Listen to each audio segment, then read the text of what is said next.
The protein powder industry is a $21 billion business, and there's a very good chance it's been lying to you. What if I told you that 3 foods sitting in your grocery store right now build muscle faster, absorb better, and cost a fraction of what you're paying for that tub of powder?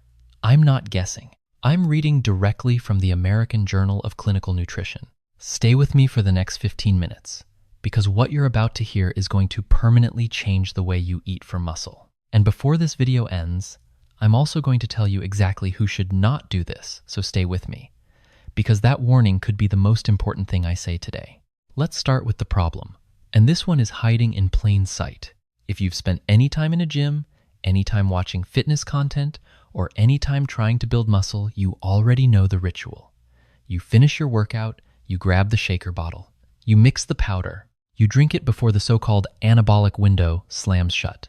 It feels scientific. It feels optimized. The marketing is everywhere. The influencers are everywhere. The rows and rows of brightly colored tubs at every supplement store make it feel like this is just what serious people do. And I get it. I really do. Protein powder is convenient. It travels well. It dissolves in water. It comes in 47 flavors. The supplement industry spent decades and billions of dollars making you believe that you cannot hit your protein targets without it. They funded research. They sponsored athletes. They invented urgency. The 30-minute anabolic window myth was practically built to sell post-workout shakes. And it worked. A $21 billion industry doesn't happen by accident. But here's the thing. This video is not anti-protein. Let me say that again clearly.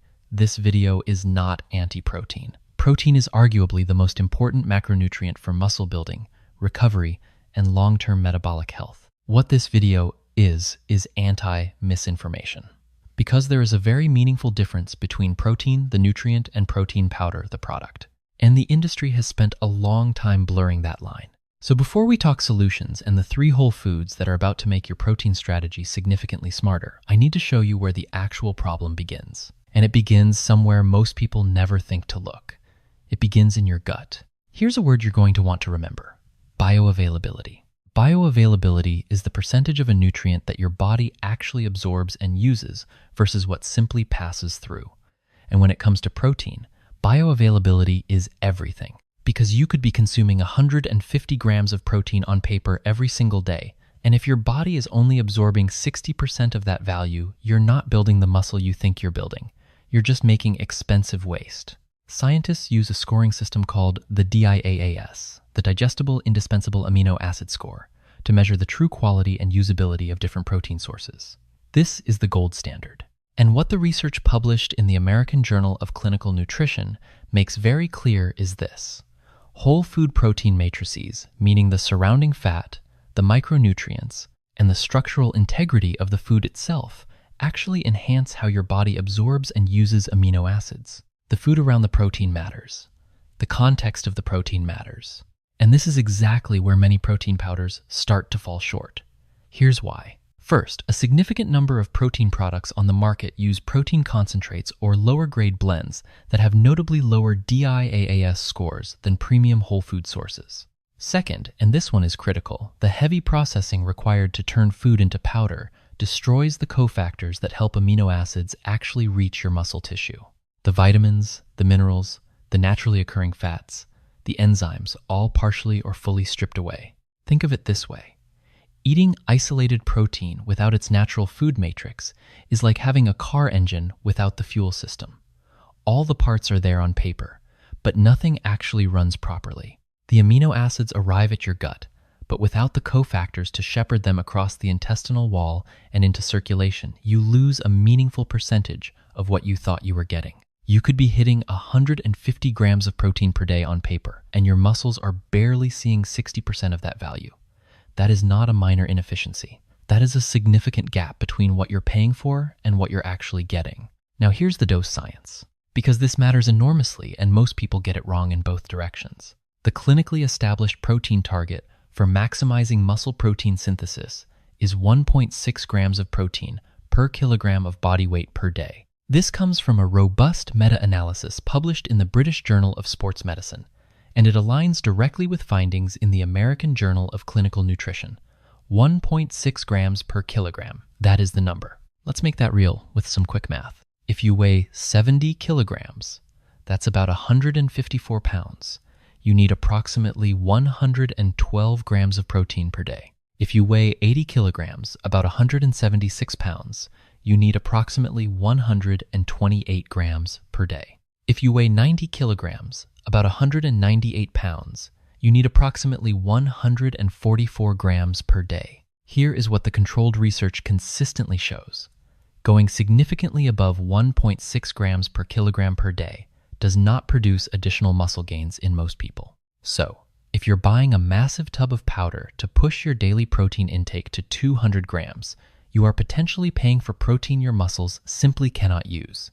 It's not building more muscle, it's just costing you more money. Now, there is nuance here, as there always is with nutrition science. Resistance-trained athletes who are in a caloric deficit, meaning they're cutting weight while trying to preserve muscle, may benefit from going up to 2.2 grams per kilogram per day. That's the exception, not the rule. For the vast majority of people trying to build or maintain muscle, 1.6 grams per kilogram is your target. Hit that number. Hit it consistently. Hit it from the right sources, and you will see results. So now that we know how much protein you actually need, let's talk about where to get it. And this is where everything changes. Food number 1, eggs. I know eggs feel ordinary. They've been in your refrigerator your whole life. But the science on eggs for muscle building is genuinely remarkable, and most people have no idea. Let's start with the DIAS score. Eggs score approximately 1.13 on the DIAS scale. That is one of the highest scores of any single food on Earth. Higher than most protein powders, higher than most plant-based sources, and comparable to or exceeding whey isolate, which scores around 1.09. But here's what makes eggs truly exceptional: the leucine content. Leucine is the specific amino acid that acts as the master switch for muscle protein synthesis. It directly activates the mTOR pathway, the cellular mechanism that tells your muscles to grow and repair. Eggs are packed with leucine, and because of their DIAS score, that leucine is not just present, it's absorbed and used with exceptional efficiency. Now here's the part that surprises almost everyone. Whole eggs yolk included outperform egg whites alone for muscle building. Research published in the American Journal of Clinical Nutrition found that the fat, choline, and vitamin D in the egg yolk actually enhance post-exercise muscle protein synthesis by approximately 40% compared to egg whites alone. 40%. The yolk is not the enemy. The yolk is part of the mechanism. Practically speaking, one large egg delivers approximately 6 grams of high-quality protein. 2 to 3 whole eggs per meal, eaten once or twice a day as part of a varied diet, gives you a powerful protein foundation. And before anyone brings up cholesterol, the 2020 to 2025 dietary guidelines for Americans removed the 300 milligram daily cholesterol ceiling that had been there for decades. The egg cholesterol panic is not supported by current evidence for healthy adults. That said, if you have familial hypercholesterolemia, a genetic condition affecting LDL, please speak with your physician before making eggs a daily staple. Food number 2, Greek yogurt. And not just any Greek yogurt, full-fat, plain, unsweetened Greek yogurt. Here's why this one is different from everything else in the dairy aisle and why it earns its place in this protocol. Greek yogurt contains 2 types of protein simultaneously: fast-digesting whey protein and slow-digesting casein protein. And that combination is genuinely special. The whey fraction gives you a rapid post-meal spike in circulating amino acids, perfect for triggering immediate muscle protein synthesis. The casein fraction gives you a sustained, slow trickle of amino acids over 4 to 6 hours, protecting your muscles against breakdown during periods when you're not eating, like overnight, like during a long workday. A standard 170-gram serving of full-fat plain Greek yogurt delivers approximately 17 to 20 grams of protein. It also contains calcium, which is essential for muscle contraction, active probiotic cultures, which improve the gut environment and enhance amino acid absorption, and vitamin B12. This is not just a protein source, it's a multi-factor muscle support food. Now let's talk about the anti-catabolic advantage, because this is where Greek yogurt genuinely shines. Research shows that casein protein consumed in the evening, particularly before sleep, reduces overnight muscle protein breakdown by up to 22%. 22% less muscle being broken down while you sleep. For anyone who trains seriously, that is not a small number. And Greek yogurt is one of the most accessible, affordable casein sources available. You don't need a casein powder tub. You need a container of Greek yogurt in your refrigerator. My practical recommendation: one serving of 150 to 200 grams of full-fat plain Greek yogurt before bed, or as a mid-morning snack between meals. And please choose plain, unsweetened varieties. The flavored versions often carry 15 to 25 grams of added sugar, which actively counteracts the anabolic environment you're trying to create. The sugar spikes insulin, promotes fat storage, and works against everything you're doing with the protein. What about the fat content?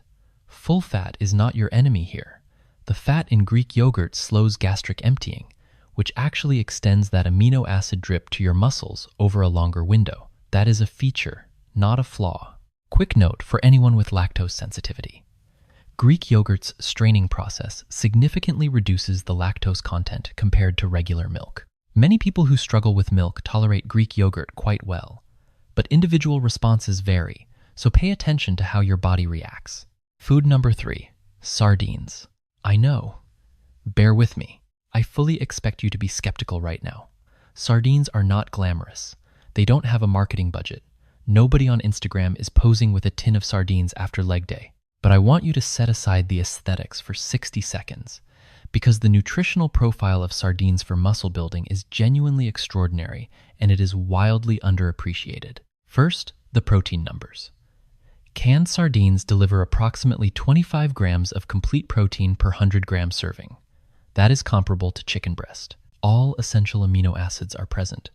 DIAAS score is high, so from a pure protein standpoint, sardines are already excellent. But here is the thing that makes sardines uniquely powerful, and this is the part most people miss entirely. Sardines are one of the richest dietary sources of omega-3 fatty acids, specifically EPA and DHA, of any food you can buy. And EPA and DHA don't just support your heart and brain. They directly sensitize muscle tissue to amino acids. They effectively lower the threshold at which muscle protein synthesis is triggered. What that means in practical terms is that the protein in sardines arrives in your body alongside the very compounds that make that protein work more efficiently in your muscle cells. This phenomenon is sometimes called omega-3 potentiation of muscle protein synthesis, and the research on it is compelling. Studies show that omega-3 supplementation increases muscle protein synthesis rates by 25 to 50% above protein alone. 25 to 50%. Now imagine getting that omega-3 effect not from a separate supplement, but built directly into your protein source. That is what sardines deliver. The protein and the potentiator, together, in one tin. And the nutritional profile doesn't stop there. Sardines also provide vitamin D, which is critical for testosterone production and muscle function. They provide calcium from the soft, edible bones. They provide selenium, B12, and CoQ10. For a food that costs between $1.50 and $3 per tin, that is a remarkable return. Let's do a direct cost comparison. One tin of sardines, roughly 100 grams drained, delivers 25 grams of bioavailable omega-3 enhanced protein for about $2. A single serving of premium whey protein costs between $2 and $4 and gives you none of the omega-3 cofactors, none of the vitamin D, none of the calcium. Sardines win on price, on nutrient density, and on the synergy between protein and absorption-enhancing fats. My practical recommendation: one tin, approximately 100 grams drained, 3 to 4 times per week. Choose sardines packed in water or extra virgin olive oil. Avoid varieties packed in vegetable oils, soybean oil, sunflower oil, because these introduce high levels of omega-6 fatty acids that actively compete with and partially cancel out the omega-3 benefit you're trying to get. Read the label. It matters. And for anyone concerned about mercury, sardines are small, short-lived fish. They accumulate very little mercury compared to larger predatory fish like tuna or swordfish. The FDA lists sardines among the safest fish for frequent consumption. You can eat sardines several times a week without mercury concerns. Now let's put this all together into something you can actually use tomorrow. Here is a sample day for a 75-kilogram person with a daily protein target of approximately 120 grams. Breakfast: 3 whole eggs scrambled with vegetables, plus 150 grams of plain Greek yogurt on the side. That gives you roughly 38 grams of protein from 2 of the 3 foods we just discussed. Lunch: 1 tin of sardines served on whole grain crackers with sliced cucumber and a squeeze of lemon. That's approximately 25 to 28 grams of protein with full omega, 3 cofactors. Afternoon snack: 2 hard-boiled eggs, easy to prep, easy to carry. That adds another 12 grams. Dinner: a mixed protein source: salmon, chicken, lentils, whatever fits your preference, and your schedule, contributing approximately 35 to 40 grams. Your total for the day lands between 110 and 118 grams of highly bioavailable protein. You've hit the 1.6 grams per kilogram target. You've done it almost entirely from whole foods, and you've done it without a single scoop of powder. A few key protocol principles to lock in. Spread your protein across 3 to 4 meals per day, aiming for 20 to 40 grams per meal. Research consistently shows this distribution maximizes total daily muscle protein synthesis compared to front-loading or skipping meals. Include a casein-rich source. Greek yogurt is perfect in your evening meal or just before bed. Pair your nutrition with resistance training protein without a mechanical stimulus is like having the fuel but never turning the engine on. And stay well hydrated. Protein metabolism significantly increases your body's water demands, and mild dehydration quietly impairs muscle protein synthesis. One final note on protein powder: you do not need to throw it away. If a protein shake genuinely helps you hit your target on a chaotic travel day or bridges a gap between difficult meals, that's fine. Use it as a backup tool, but it should be your contingency, not your foundation. Real food first. Always real food first. Now, I need to stop and speak directly to a specific group of people, because what I'm about to say is more important than everything I've covered so far. And if this applies to you, please do not skip ahead. If you have been diagnosed with chronic kidney disease at any stage, the protein targets in this video are not for you. I want to be completely clear about that. The kidneys filter the metabolic waste products of protein digestion compounds like urea and creatinine. When you significantly increase protein intake, you increase the workload on those filters. In healthy kidneys, this is manageable. But in kidneys already compromised by chronic disease, a high-protein diet can accelerate damage by increasing glomerular pressure and filtration burden.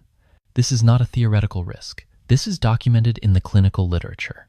If you have been diagnosed with CKD, if you are on dialysis, or if your doctor has ever told you to monitor your protein intake, the 1.6 grams per kilogram recommendation in this video is not appropriate for your situation. Your protein needs must be individually determined by a nephrologist or a registered dietitian who knows your specific kidney function numbers. There are additional groups who should exercise caution and speak with a physician before significantly increasing protein. People with single kidney function face a higher filtration burden from any dietary increase in protein. People with a history of kidney stones, particularly calcium oxalate or uric acid stones, should know that high protein intake increases uric acid excretion, which can elevate stone risk. And people taking ACE inhibitors or ARBs, common blood pressure medications, should be aware that significant dietary protein changes can interact with how those medications affect kidney function. If you have any chronic health condition, kidney disease, liver disease, gout, or if you are pregnant or breastfeeding, please speak with your healthcare provider before making significant changes to your protein intake. This video is educational. It is not a prescription. It is not a substitute for personalized medical advice. Let's bring everything together. 3 takeaways. First, whole food proteins, specifically eggs, Greek yogurt, and sardines, offer superior bioavailability, higher DIAS scores, and critical cofactors that processed protein powder simply cannot replicate. The food matrix matters. Second, the science-supported protein target is 1.6 grams per kilogram of body weight per day, distributed across 3 to 4 meals. More is not always better, and you're likely already in range without supplements. Third, people with kidney disease, kidney stones, single kidney function, or related health conditions must consult a healthcare professional before increasing protein intake. This is not optional. It is essential. If this video changed how you think about protein even a little, do 2 things right now. Hit the like button so YouTube shows this to more people who genuinely need it. And subscribe to Mediment Health, because every single week we take the actual peer-reviewed research and translate it into something real and actionable that you can use in your everyday life. Next week, we're going into something even more controversial. The specific time of day you eat protein might matter more than how much you eat. Brand new research just dropped on chrononutrition and muscle synthesis, and the findings are going to surprise you. Make sure you're subscribed so you don't miss it. Eat real food. Trust the science.